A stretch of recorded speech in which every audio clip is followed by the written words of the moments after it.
Sourate 31, Luqman.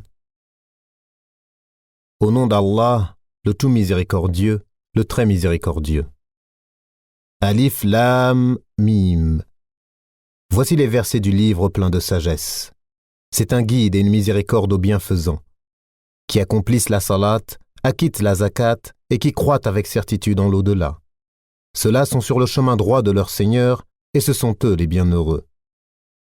Et parmi les hommes, il est quelqu'un qui, dénué de science, achète de plaisants discours pour égarer hors du chemin d'Allah et pour le prendre en raillerie. Ceux-là subiront un châtiment avilissant. Et quand on lui récite nos versets, il tourne le dos avec orgueil, comme s'il ne les avait point entendus, comme s'il y avait un poids dans ses oreilles. Fais-lui donc l'annonce d'un châtiment douloureux.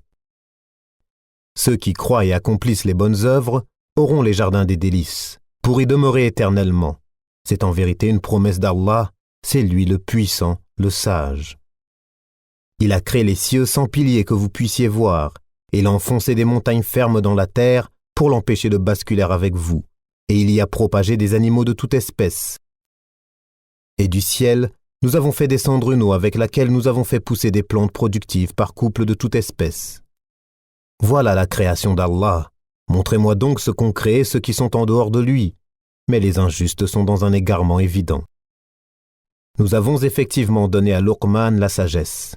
Sois reconnaissant à Allah, car quiconque est reconnaissant n'est reconnaissant que pour soi-même. Quant à celui qui est ingrat, en vérité, Allah se dispense de tout et il est digne de louange. Et lorsque Luqman dit à son fils tout en l'exhortant, « Ô mon fils, ne donne pas d'associé à Allah, car l'association à Allah est vraiment une injustice énorme. » Nous avons commandé à l'homme la bienfaisance envers ses pères et mères. Sa mère l'a porté, subissant pour lui peine sur peine. Son sevrage a lieu à 2 ans. Sois reconnaissant envers moi, ainsi qu'envers tes parents, vers moi et la destination. Et si tous deux te forcent à m'associer ce dont tu n'as aucune connaissance, alors ne leur obéis pas, mais reste avec eux ici-bas de façon convenable. Et suis le sentier de celui qui se tourne vers moi ensuite est votre retour, et alors je vous informerai de ce que vous faisiez. Ô mon enfant, fût-ce le poids d'un grain de moutarde au fond d'un rocher, ou dans les cieux ou dans la terre, Allah le fera venir.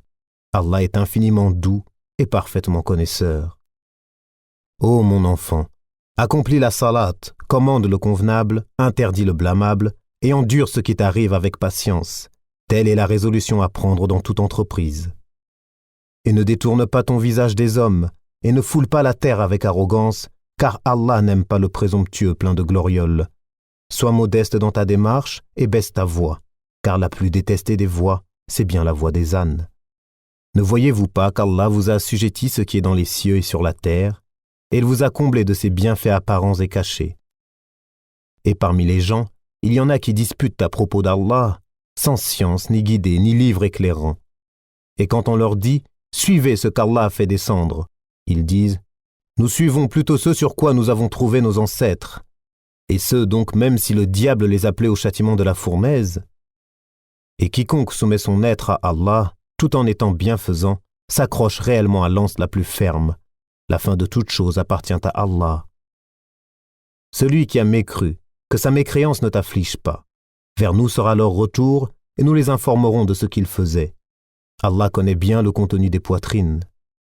Nous leur donnons de la jouissance pour peu de temps. Ensuite, nous les forcerons vers un dur châtiment. Si tu leur demandes « Qui a créé les cieux et la terre ?» Ils diront certes « Allah ». Dis « Louange à Allah ». Mais la plupart d'entre eux ne savent pas. À Allah appartient tout ce qui est dans les cieux et dans la terre. Allah est celui qui se suffit à lui-même, il est le digne de louange. Quand bien même tous les arbres de la terre se changeraient en calame, plume pour écrire, quand bien même l'océan serait un océan d'encre où conflueraient 7 autres océans, les paroles d'Allah ne s'épuiseraient pas, car Allah est puissant et sage. Votre création et votre résurrection à tous sont aussi faciles à Allah que s'il s'agissait d'une seule âme. Certes, Allah est audient et clairvoyant. N'as-tu pas vu qu'Allah fait pénétrer la nuit dans le jour et qu'il fait pénétrer le jour dans la nuit et qu'il a assujetti le soleil et la lune, chacun poursuivant sa course jusqu'à un terme fixé? Et Allah est parfaitement connaisseur de ce que vous faites. Il en est ainsi parce qu'Allah est la vérité, et que tout ce qu'ils invoquent en dehors de lui est le faux, et qu'Allah, c'est lui le haut, le grand. N'as-tu pas vu que c'est par la grâce d'Allah que le vaisseau vogue dans la mer, afin qu'il vous fasse voir de ses merveilles? Il y a en cela des preuves pour tout homme patient et reconnaissant. Quand une vague les recouvre comme des ombres, ils invoquent Allah, vouant leur culte exclusivement à lui. Et lorsqu'il les sauve, en les ramenant vers la terre ferme, certains d'entre eux deviennent réticents, mais seul le grand traître et le grand ingrat renient nos signes. Ô hommes, craignez votre Seigneur et redoutez un jour où le père ne répondra en quoi que ce soit pour son enfant, ni l'enfant pour son père. La promesse d'Allah est vérité.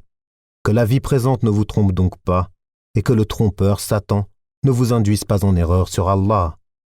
La connaissance de l'heure est auprès d'Allah, et c'est lui qui fait tomber la pluie salvatrice. Il sait ce qu'il y a dans les matrices, et personne ne sait ce qu'il acquérera demain, et personne ne sait dans quelle terre il mourra. Certes, Allah est omniscient et parfaitement connaisseur.